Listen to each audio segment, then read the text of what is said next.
welcome. Good morning, everyone. Thanks for coming in huge masses here to this conference, and also for tuning in on the live stream.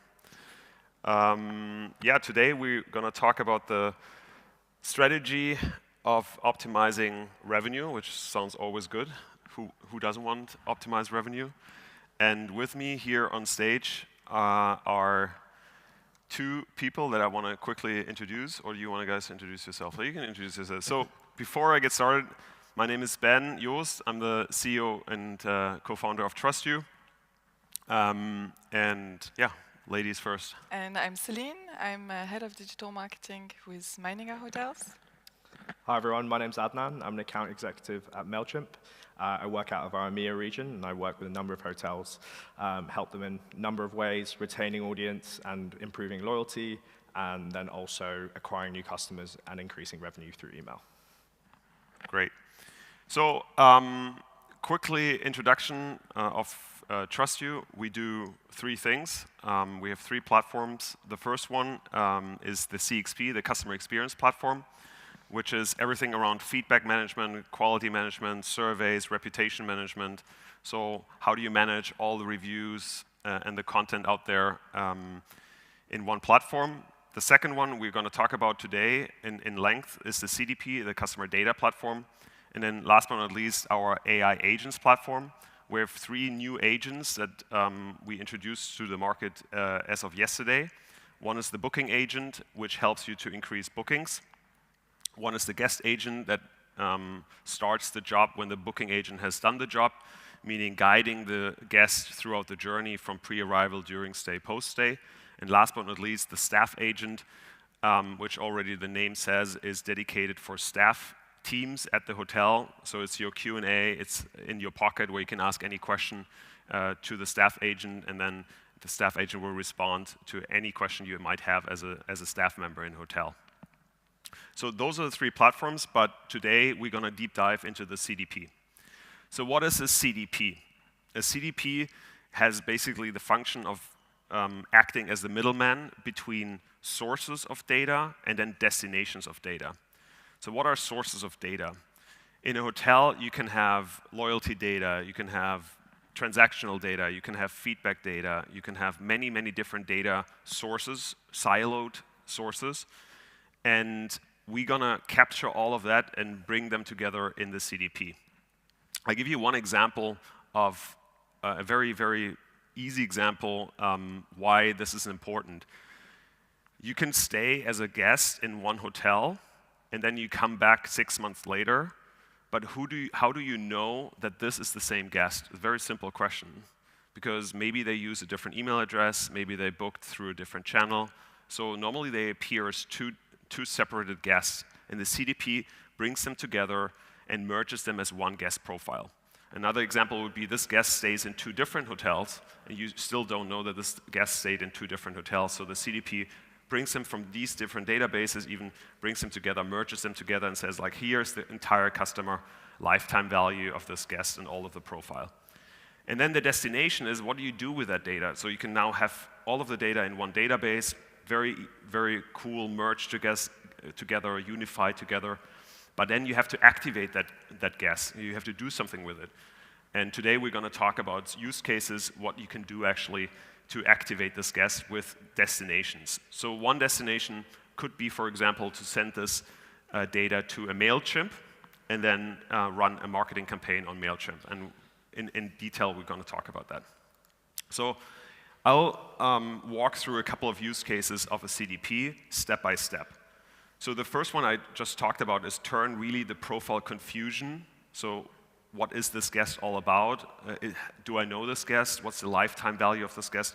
Together in one profile. So you can unify that and have the entire lifetime value of this guest in a unified view. The second one is then, once I have that, I can build great audiences. Meaning, if I want to know, for example, which of my hotel guests booked through booking.com as an example, but I have a real email address. So it's not a hidden email address, but I collected via the check-in process, for example, I collected the email. Now I can run a marketing campaign, I can say, hey, CDP, give me everyone in the last 12 months that booked through Booking.com and has a real email address, and I create an audience just for that audience. Another one would be, hey, create a family audience, so everyone that booked these family rooms is my family audience. Or I can say, give me everyone that has a high recency or frequency, so returning guests, and those are my loyalty, this is my loyalty audience. So I can create unlimited audiences in the CDP, and then I can activate these audiences. And again, Adnan will talk about this later, how this looks like then also on the Mailchimp side. Once I have these audience, it's very important, how do I actually now activate it? So I can activate it in terms of connecting with the right destination. For example, a Mailchimp. So I can send all of these audiences with a click of a button to a Mailchimp and then do something on the Mailchimp side. And do something meaning, for example, run a marketing campaign on Mailchimp to activate this audience. Or I can send an SMS or a WhatsApp to that audience as well. So I can choose the right channel for the right audience at the right time and activate that customer. And for that, I need a CDP because otherwise I don't know who I'm talking to. Another one example is so-called, especially in hospitality, event-based messaging or event-based audiences. So what does it mean? In our industry, we have a couple of events that are important. For example, you have a booking event. So someone books a hotel. Then you have a pre-arrival event, or an arrival event, a check-in event, a during-stay event, a post-stay event. So those are all clear events with a timestamp. And then I can send transactional, so-called transactional emails, or transactional SMS, or transactional WhatsApp based on that event. So someone books it, and I have to send a booking confirmation, simple example. Or someone checks in my hotel, and I want to say 10 minutes later, they should receive an SMS with an AI agent that gives them all of the knowledge about my stay, and they can log into the Wi-Fi, et cetera, et cetera. Or I can send them an on-site survey to fill out a survey. Those are all these events, and in the CDP, you can just define which event you want, which channel you want to send this guest to, and then just connect it. So you're becoming really independent of a monolithic view of one platform, but you really can use best-of-breed platforms to activate these customers and these audiences. Last but not least, we always also thought on the staff side, what is the staff member saying when someone walks into the hotel? And most of the time, and you probably all know that, is the question often is, have you stayed with us before? And it's a very weird question because I always think like you should know that, not I should know that. I know that, but you should know that too as a hotel. So often these PMSs that they operate, the staff members to check you in or fill out some information, at this moment they don't know you because, as I said at the beginning, your profile is scattered across different databases. So what we did is we developed a browser plugin that you can download. It's a TrustYou CDP browser plugin, and the browser plugin reads everything that you're doing in your PMS. And that's actually independent of whatever PMS you're using, as long as it's a cloud-based, browser-based PMS. So it reads who you're checking in or what profiles you're looking at, and then connects it with a CDP database and matches everything they find and brings you the entire guest history of that guest that you're looking at right at your, in front of your screen. So it pops up and you see, oh, this guest has stayed with us 3 times, has spent 3,000 euros, and last time was at this hotel 2 months ago. So you have the entire history of the guest, and you can actually then, of course, personalize that, say, much, much better than before, where you have no idea if that guest stayed with you or not. So those are some of these use cases, so you have an idea what a CDP does. So important is connecting all of this first-party data sources into the CDP, merging, unifying this data that's out of the box, comes from the CDP. Then you can create whatever audiences you like, and with a click of a button, connect them to destinations where you send the data to activate the customer afterwards. But now let's hear it from someone who actually wants to use a CDP, so I hand over to you. Thank you. Yes, I think it would be good. Just go back. Yeah. I think that it's very important to start by telling you a bit more about Meininger to explain why we decided to go for a CDP. So Meininger is a hotel concept that is an actual hybrid between hotel and hostel. So at a Meininger, you will find a standard double room that you would find at any hotel, but you also find multi-bedded rooms. And the multi-bedded rooms, we sell them to families that have a double bed and a bunk bed. We sell also those rooms to groups of friends doing a city trip. We sell them for educational travel to school groups. And we also take these multi-bedded rooms and sell them as dorms. So people that are actually booking an individual bed and sharing the room with other travelers that they don't know. In every Meininger hotel, you also have all the facilities that you would find at a hostel. So we have a guest kitchen, and we mix it with a lounge area, a bar area. We have a game zone. So now that I've described a bit what our concept is about, I'm sure you can imagine that we are also talking to many different guest segments. And segmentation is really important for Meininger because the different benefits that you have will vary depending on which guest segment you belong to. Also, at Meininger, we've been expanding. So I've been with Meininger for 7 years, and when I joined, there were 18 properties in the portfolio. Nowadays, we have 36 hotels and 4 more to come very soon.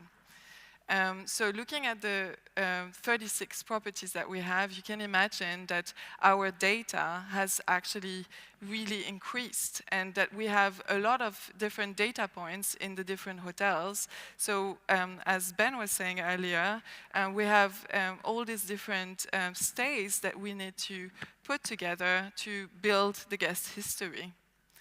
And in addition to that, at Meininger, we've been investing a lot into our tech stack. So we've relaunched our website, we've relaunched the interface that we have to our PMS. So we are upgrading also a lot of different features. Also, there's more to come. And all of these new tech touch points that we have, they actually need to be connected. So our motivation behind moving towards a CDP is really to break down the silos and bring all of this data together and have a single point of truth that we use to initiate communication with our guests. We want to send out the right message to the right person at the right time. So clearly for us, the benefit is that we want to increase engagement by sending this information to the right person at the right time.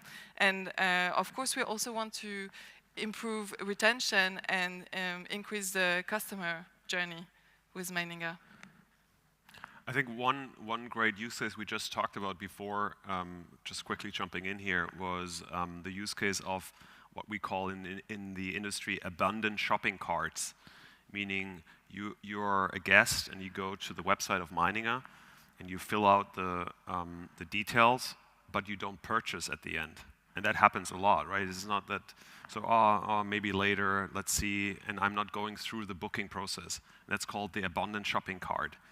And what the CDP does is once we can collect that data, it's in our database in the CDP, and we can send, for example, it to Mailchimp, and Mailchimp should send a transactional communication to that guest with that email they gave us in the cart, in the shopping cart, and say, hey, why don't you come back and book with us? And that basically increases conversion, and then increases more bookings, and it leads to more revenue. So one of the examples of the CDP, so it's not only about transactional data that sits in the PMS, but it's also about more data points from the IBE to the website to other data sources, and then what you just have explained to bring this all together and merge that into a CDP. Yeah. Cool. That's on. Thank you so much. Firstly, I want to say thank you to Ben and Celine. You've made my job so much easier by just prefacing all of this. But where I want to start is talking about Mailchimp. And Mailchimp, what we're trying to show to the market currently is we're one of the best in breed at what we do in terms of email marketing. And hopefully I have some stats that can really show this to you. So we've been around for the last 20 years, and in that 20 years, we've acquired 12 million customers over a number of different fields. And because of that, we send 600 million emails a day. And that really makes us an expert in what we do, and we like to think we know exactly what we're doing in terms of email. We have brilliant integrations with CDPs like TrustYou, which I'll go into a bit later. And one of the things that sets us apart from other email marketing is our delivery rate. Because of how long we've been around, Mailchimp has extremely good relationships with Yahoo and Gmail. And because of this, whenever they make a change, we're able to really deliver and give them and change with them so we can ironclad our customers' deliverability. And deliverability is the #1 key factor in sending any email. And what's key in it is delivering the right email to the right place and not getting into those pesky spam folders and things like that. So that's what Mailchimp is here to deliver. Along the bottom, you'll see a number of awards we've won, and yeah, it's great that our customers really appreciate us. But one thing I really want to clarify, and that's important to Mailchimp, especially in this day and age, is we are fully GDPR compliant with all European regulation as well. So let's get into the crux of why we're speaking today.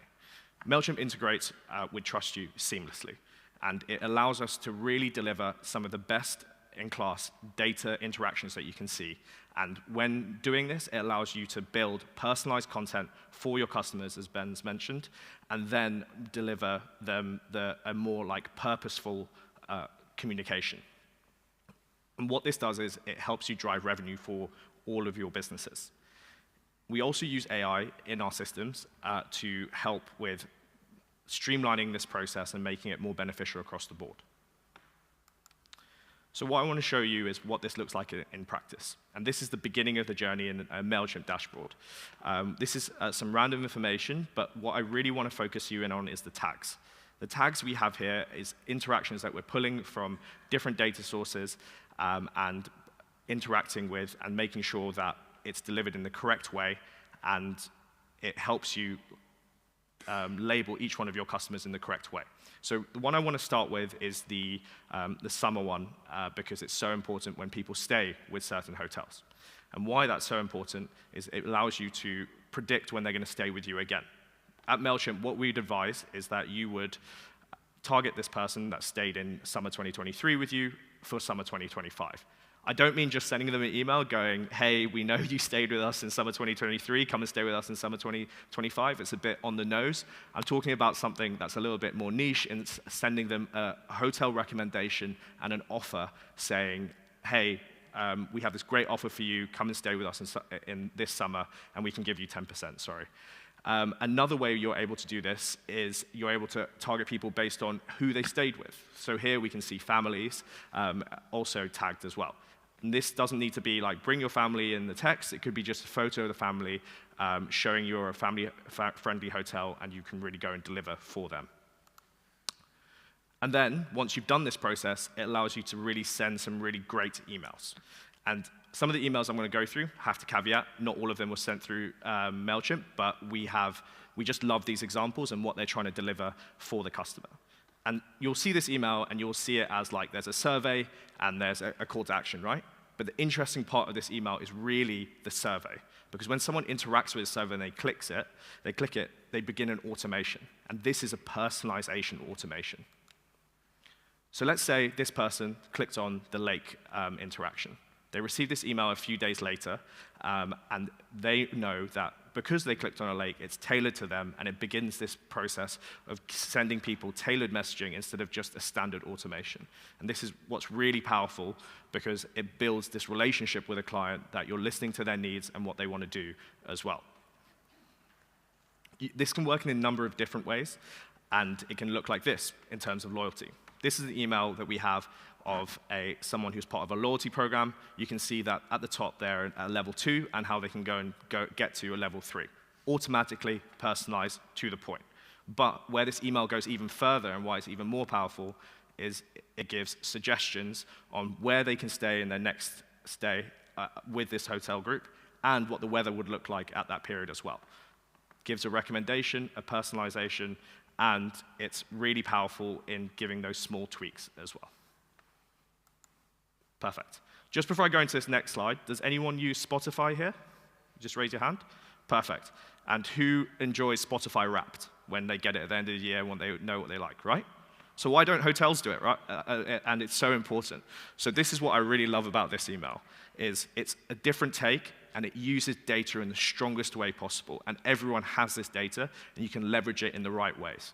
So as you look through this email, you can see how long this person has stayed at this hotel group, where they stayed. Unfortunately, this person stayed most in Birmingham, and then also the number of miles that they've traveled as well. But what's beautiful about this email is that it starts with this journey of true data presented to a customer, and it ends with Travelodge's recommendations and what they'd recommend they do next. Starting with putting the customer first, and then going and delivering it in the right way.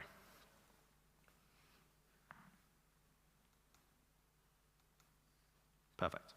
I've talked a lot around personalization. I hope you understand why it's so important. And at Mailchimp in June 2023, we did some research around it because we think it's where the future really lies. There's a lot of stats on here, but I'm going to summarize them for you. If you personalize your content, your customers are going to feel more valued. They're also going to feel like they trust your company more, which are two of the basis of loyalty of any brand in the world. Also, because of these two factors, it increases the chance they're going to purchase from you and that they're going to stay subscribed even if they haven't purchased from you previously.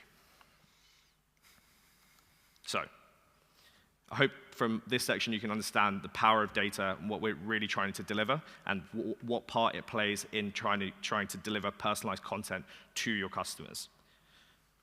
And personalization is the key to the future and how we're going to deliver for any of our customers, and it's going to be a key cornerstone of that element. So, what I implore you to do is go out, collect your customers' data, and use it appropriately, and give them the content that they want, and personalize it in a way that makes them feel like they're engaged. Also, using AI to seamlessly integrate this as it moves forward is going to be a key cornerstone in the future, so look out for it. This is the future, so it's going to drive results, and it's going to help you deliver that best-in-breed marketing solution. Thank you so much. It's been a real pleasure talking to you. And yeah, any questions from here? Before we start in the questions, I want to maybe one remark on what you showed, the tags. If you remember the slide with the tags, and it says tags, and then you see 2023 bookers and summer audience. Yeah. So those tags are actually the audiences that we just created on the CDP side, just to make sure everyone understands that. So you're creating an audience on the CDP side, you sync with Mailchimp. Now every guest that falls into this audience that comes later is automatically tagged in the CDP as this audience and is automatically synced to Mailchimp. And then in Mailchimp, they appear as the guest with that tag on it, which you created as an audience in the CDP. And then you can run your marketing campaigns based on whatever tags, whatever audiences you have there. And that's where the seamless synchronization between the CDP and the marketing mailing solution comes from. So, and when we looked at the market, what is out there today, there are a lot of CRM companies out there in hospitality. And all of these CRM companies actually have tried to rebuild a Mailchimp into their own solution. So if you think about it, the CRM is actually trying to merge customers in as profiles in a CRM, but then they have the email marketing solution attached to that too, and with all of the bells and whistles that you probably trying to solve in an email marketing solution. And when we looked at this, saying it makes no sense to actually rebuild an email marketing solution again, because there are best practices, best of breed solutions out there like a Mailchimp. So why don't we partner with them? Why don't we have a seamless connectivity with them? And it's actually not even better, but it's also and overall it's also cheaper. So it's much cheaper if you use a CDP in combination. You're less dependent, and you benefit from the best of breed bells and whistles that these solution providers have established over years and years and years, and just focusing on this one task. And I think that's where the industry is shifting to as well. So let's open it up for questions, if there are any.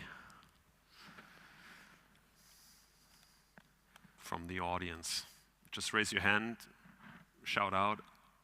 I repeat, yes. So using a CDP with the Mailchimp as well, are you able to track your ROI on the email campaigns that you're sending out? It's a great question. So there was one slide where we showed connectivity. So a destination like a Mailchimp, where we send data in, can also become a source of data. So we connect Mailchimp also as a source of data. Excuse me. What that means, like we take the API from Mailchimp and we get all of the information of every email marketing campaign you send and push it back into the CDP. So it means like you can filter in the CDP, give me any mailing campaign for any audience and see, for example, what is the traction of this campaign? How many did I send out? How many did click on it? How many did open the email? You see that all in the CDP. But even more important is you also see what the audience, how the audience behaved over time in the CDP. So how many of those have actually booked again? Which is exactly the ROI question, the return on investment. So how many of the audiences booked over time? And did they book direct? Did they come from a different channel? So I can see the entire mix of revenue that was created of this audience who was in that campaign that I sent out.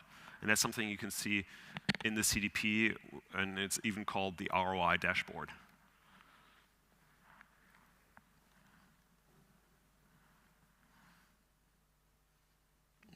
Any more questions?